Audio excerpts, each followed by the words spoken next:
खुशियों का खाता, पति पत्नी की कहानी। 1 साल डेटिंग करने के बाद आखिरकार आज उसकी शादी हो ही गई। अंजलि आज बहुत ज़्यादा खुश थी। उसकी नई जिंदगी की शुरुआत थी। आज शादी की सारी रस्में ख़त्म हो गई थी और अंत में एक वेडिंग पार्टी ऑर्गेनाइज की गई थी। शादी की कीमती से कीमती तोहफे उन्हें मिले थे, लेकिन माँ ने कुछ अलग ही तोहफा अंजलि को दिया था। माँ ने अंजलि को एक नई बैंक की पासबुक दी और कहा, बेटा ये सेविंग अकाउंट मैंने तुम्हारे नाम पर खोला है और इसमें 1 लाख रुपए जमा कर दिए हैं। माँ ने आगे कहा, मेरी प्यारी बेटी, इस पासबुक को लो और इसमें अपनी शादी की उन खूबसूरत यादों की तरह रखो जो तुम्हें जिंदगी भर याद रहेंगी। जब जब कुछ अच्छा और यादगार तुम्हारी जिंदगी में घटे तो इसमें कुछ रकम जमा कर दिया करना।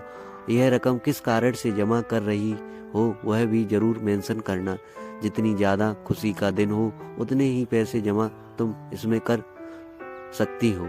पहली राशि मैंने तुम्हारे लिए जमा कर दी है, अब इसे आगे तुम अपने पति के साथ बढ़ाना और जब कई साल बाद तुम इसे देखो तो तुम्हें पता चलेगा कि तुमने अपने जीवन में एक साथ कितने खुशी के पल साथ में जिए हैं। अंजलि ने बाद में ये बात अपने पति को बताई। दोनों को ये सुझाव बड़ा ही पसंद आया और अब वह दोनों ही उस वक्त का इंतजार करने लगे जब इस खाते में कुछ पैसे जमा कर पाएं।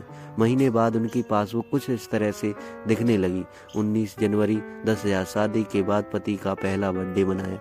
27 फरवरी 20,000 पत्नी को नौकरी मिली। 25 मई 20,000 वेकेशन शिमला में गए।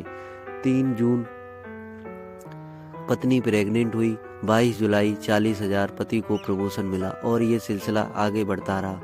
पर जैसे जैसे समय बीतने लगा, साल बढ़ने लगी, दोनों में झगड़े होने लगे।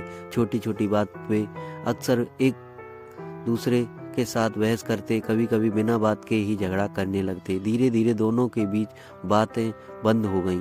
वह दोनों ही अब अपनी शादी के फैसले पर पछताने लगे। दोनों को ही ऐसा लगने लगा कि उन्होंने दुनिया के सबसे घटिया इंसान से शादी की है। शायद उनके बीच में का वह प्यार कहीं गुम हो गया जो पहले था। एक दिन अंजलि ने अपनी माँ से बात की, माँ अब हम साथ नहीं रह सकते। हम दोनों ने यह फैसला लिया है कि अब हम तलाक लेकर अलग हो जाएं। मुझे समझ नहीं आ रहा कि मैंने ऐसे इंसान के साथ शादी करने का फैसला कैसे लिया था।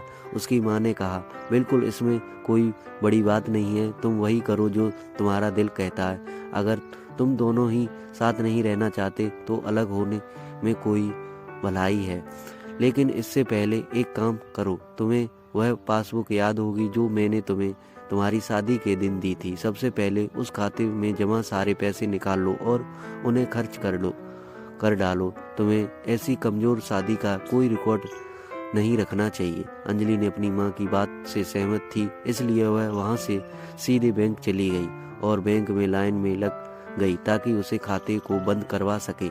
जब वह लाइन में खड़े होकर इंतजार कर रही थी तब उसने एक नज़र उस पासबुक के अंदर लिखे रिकॉर्ड पर डाली। उसने पढ़ा और पढ़ती गई।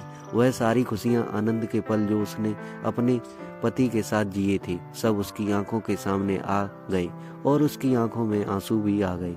वह तुरंत वहां से निकल अपने घर पहुंची। अंजलि ने घर पहुंचकर सबसे पहले वह पासबुक अपने पति के हाथों में रखी और बोली कि तलाक लेने से पहले इस खाते में जमा सारे पैसे खर्च कर दो और इस खाते को बंद करा दो। अगले दिन पति बैंक गया और खाता बंद कराने की लाइन में लग गया। जब वह लाइन में अपना नंबर के आने का इंतजार कर रहा था, उसने एक नज़र उस पासबुक पर डाली। उसने पासबुक के अंदर लिखे रिकॉर्ड को पढ़ा और पढ़ते ही गया। भूतकाल में अपनी पत्नी के संग जिए वह खुशियों के पल, वह सुंदर यादें, वह प्यार के पल उसकी नज़रों के सामने किसी मूवी की तरह चलने लगी। थोड़ी देर बाद वह भी बैंक से निकला और सीधे घर पहुंचा। घर पहुंचकर पासबुक उसने अंजलि के हाथ में रख दी। अंजलि ने जब उस पासबुक को खोला कर देखा तो उसमें नई एंट्री 10 लाख की थी और उसके कारण के रूप में लिखा था, यह वह दिन है जब मुझे यह एहसास हुआ कि मैंने तुमसे कितना प्यार करता हूँ और यह भी कि मैं तुम मेरी जिंदगी में कितनी खुशियाँ लाई।